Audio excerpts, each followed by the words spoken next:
Well, good afternoon. It seems to be 1 o'clock, so I will welcome everybody to the October 27th meeting of Oklahoma City Riverfront Redevelopment Authority and call the meeting to order. The first item is items from the chairman. Do we have any update from any of the trust committees? Okay, update on MAPS 3. Brian, anything you want to?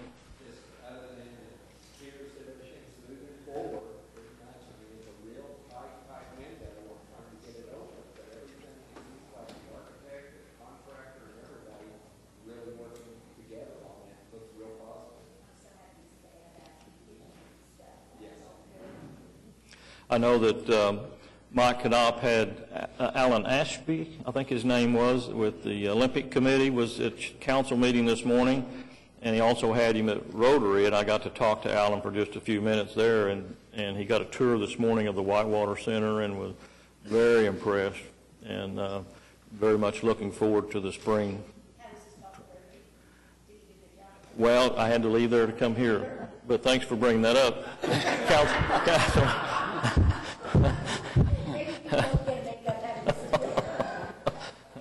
But no, he was very impressed and with the progress that's being made down there, so I know that went well. Okay, moving on to item 3. We have the minutes from the September 15th meeting. Do we have any changes or corrections? Move approval. Second. Cast your vote, and it passes unanimously. Item 4 is the consent docket. We have the sand mining and oil and gas revenue report and the Oklahoma River corridor events update. Move approval of all items. Second. Okay. We're going to, that anything else? Okay, cast your vote. And that passes unanimously. Item 5 is the primary agenda items. The first one is the river projects update. Do we have anything on that? Sure we do. We always have things going on in the river. Afternoon, Mr. Chairman, committee members. I've just got a real brief update today on 2 of our major projects that we'll be undertaking here in the latter part of the year. First item is the structural repairs to the May Avenue Dam. I mentioned this to the committee a couple times in the past. The final plans will be released by the clerk's office tomorrow, and we anticipate taking bids for that project later in November with contract award in December and actual work to begin in January. The one thing everyone needs to be aware of that the work at the dam will necessitate the complete draining of the May Avenue basin on the upstream side of the dam, and we'll have to lower the western basin by at least 3 to 4 feet because we have to get to the parts of the dam that are on the downstream side also to be able to do the concrete repairs and the sandblasting and the painting that we're contemplating doing. So I just need everybody to be aware, and we'll coordinate with Jeannie and the folks at the Boathouse Foundation on, the exact timing of that event. So, Paul, how long do you anticipate that work will take? We're thinking at least 3, possibly 4 months. Wow. Yeah.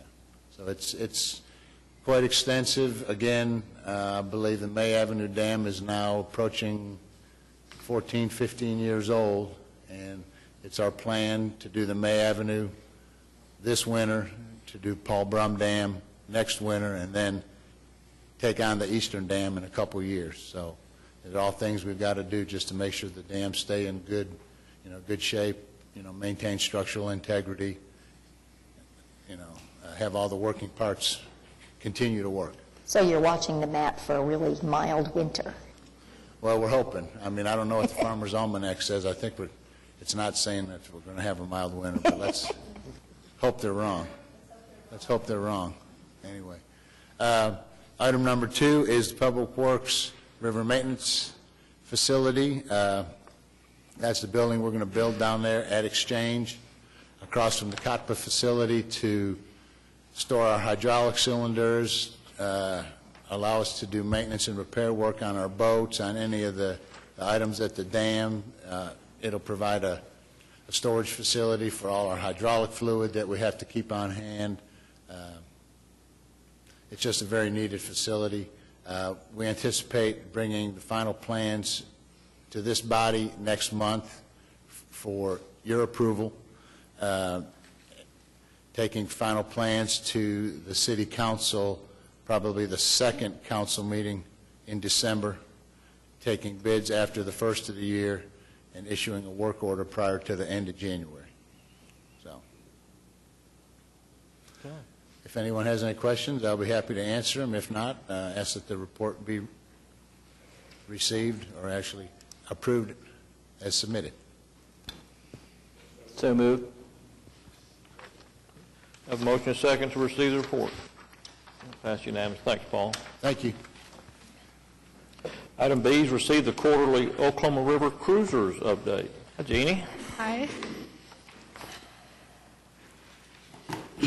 Well, to start with, our ferry ridership this season, it continues to grow, with the exception of May, when we had the heavy rain and were not able to operate.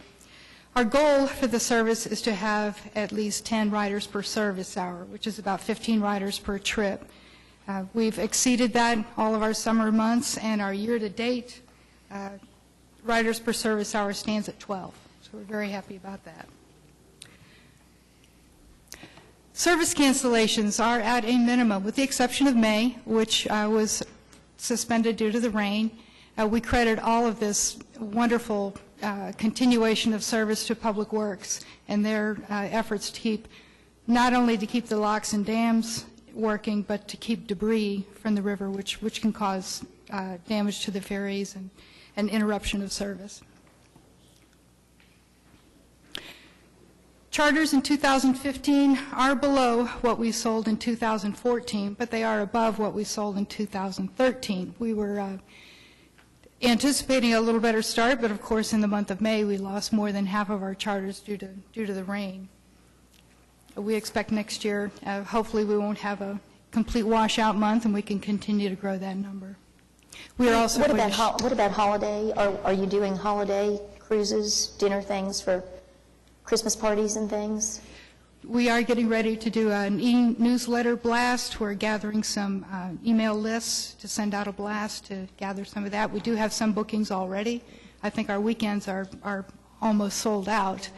But we did for it the one year evenings. with my office staff. It was incredibly fun. So I would encourage anybody. It's really a nice, couple of hours. It was a great way to celebrate with staff. Thank you. On October 14th, the staff dressed up in costume and appeared on KFOR's Rise and Shine program. There were 3 segments shot during the news program. One of the videos is posted on the KFOR website if you're interested. The segments featured a tour of the fully decorated landing with body bags and ghouls and ghosts and all kinds of things, and then, of course, the fully decorated river cruiser.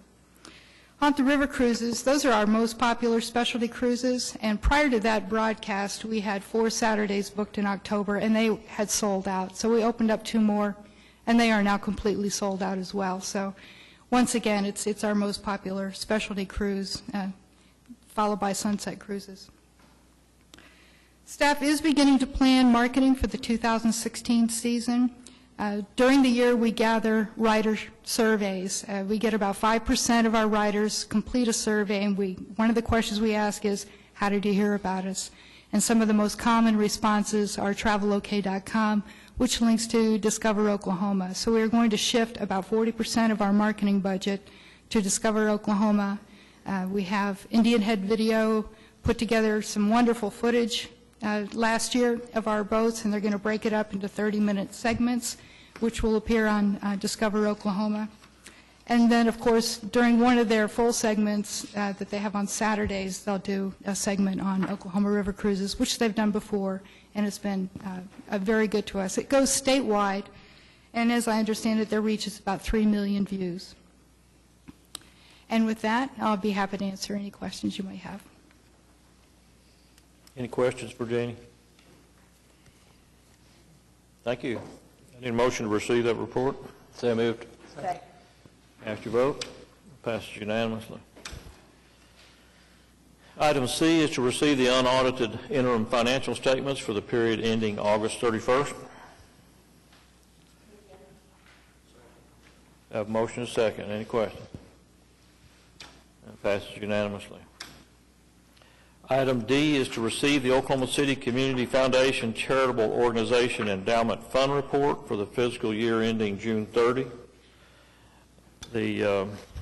Just for the public's knowledge, that fund sits at about $790,000 right now, and the check for interest this year was $35,642, which was redeposited in, directed back into the account as policy at this point. So, Mr. Chairman, I have a question or a clarification, if I may. okay. Wearing one of my other hats, I serve on the committee that invests all this money, but I don't know how each fund is spent. And in looking through this, on page 3, there is a $25,400 grant expense, and in view of the fact that we're not spending any money out of that account, we obviously are spending money out of that account. Does anyone know what that is, that $25,400? I do not, but I can certainly find out what that is. Because my obviously, best guess was wondering how we cut the check for the holiday parade. Did it go to the person putting that on, or did it go to the community foundation and then they reimburse him his expenses back out? That's just my guess, because the amounts are pretty close there. I mean, my only question was because we're obviously spending more than we're bringing in there. I mean, it wasn't the best year last year at the community foundation, but they've had some really good ones in the years before that. But anyway, that was my question. I just didn't know what that amount was for. I'll find out what it is. I can either get back to you next meeting, or I can send something out by email, whatever your pleasure. Next meeting's fine. Okay. Thank you. Any other questions? Do I have a motion on that? A motion?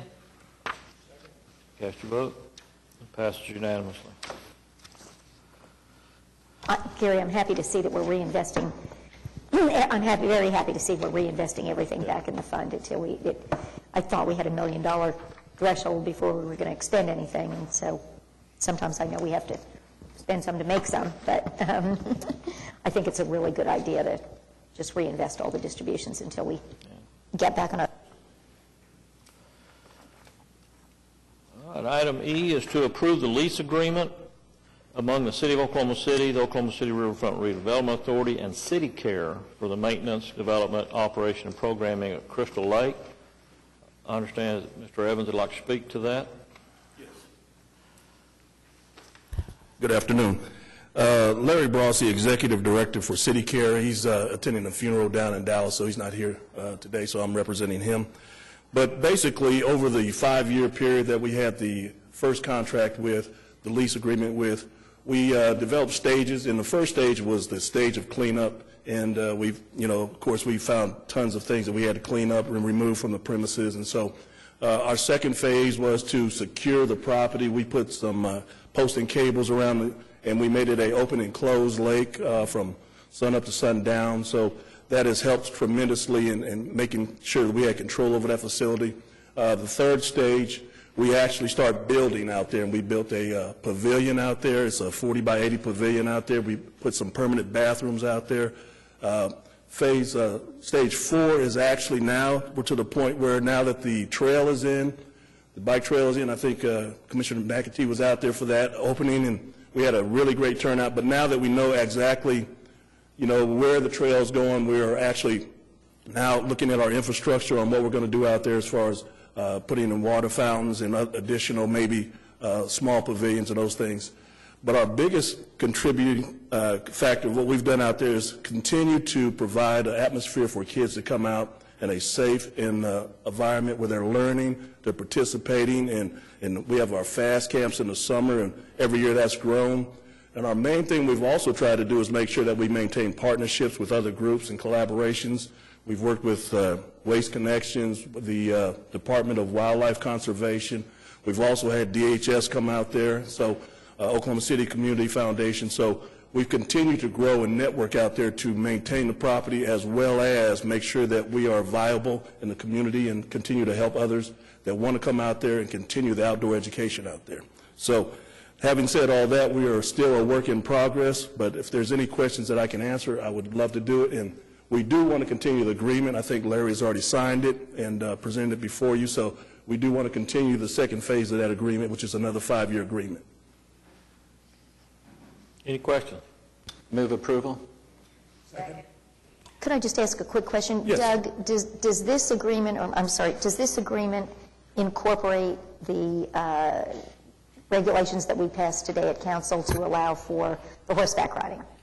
When Crystal, or City Care through Crystal Lake's operating agreement requests a permit for horseback riding, then we have the authority now to issue a horseback riding permit to them for their property. It doesn't mean that they can take the horses out on other trails or anything, but it would give them permission to do it on their property. Okay, and it would also allow them the ability to, I mean, if anybody else made a permit, City Care would have the authority to decide on those We permits. do not anticipate, if we do get another request for somebody to use horses at Crystal Lake, then we would consult with City Care because they are our management company in essence. It wouldn't mean that we wouldn't necessarily issue another permit, but we're not anticipating that at this time. That is what Larry and I talked about, was wanting to be sure that control over whatever happened with. Yeah, the permit for horseback riding would be under their purview for their programming. They could not turn around and issue a permit to anybody else. That request would still have to come to this body to be approved, even if it was at Crystal Lake. But again, we would discuss it with City Care, and if they were in agreement with it, then we would bring it to y'all. But we don't anticipate that occurring. I just want to be sure. There was a concern about mixing kids and horses. Yes. Yeah, thank you. Any other questions?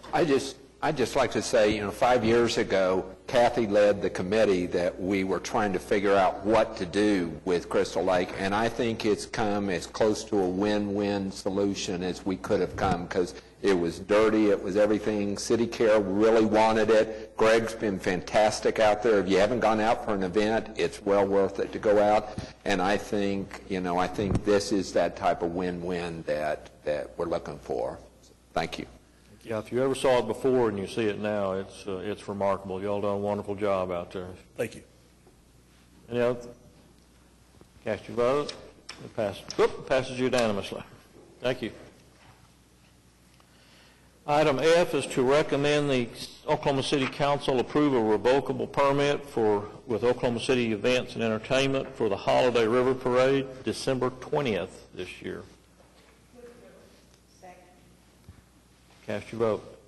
Passes unanimously. I want to make sure everybody caught that. It's December 20th. It's not the Thanksgiving weekend. It's been traditionally so. I think that's another good decision. It was co-hosted with so many, or at the same time as so many other events in downtown. That this holiday really sets it weekend out. has started to be an issue for the boat dealers and people that have boats and decorations, and the people want the holiday and so forth. So hopefully this will prove to be a better fit. And they made sure it wasn't a Sunday that Thunder was at home, so that won't be a conflict. Yeah. Okay. Item 9 is claims. We have a claims docket. Second? Motion is second. Cast your vote. Passes unanimously. It was 6, not 9, I'm sorry.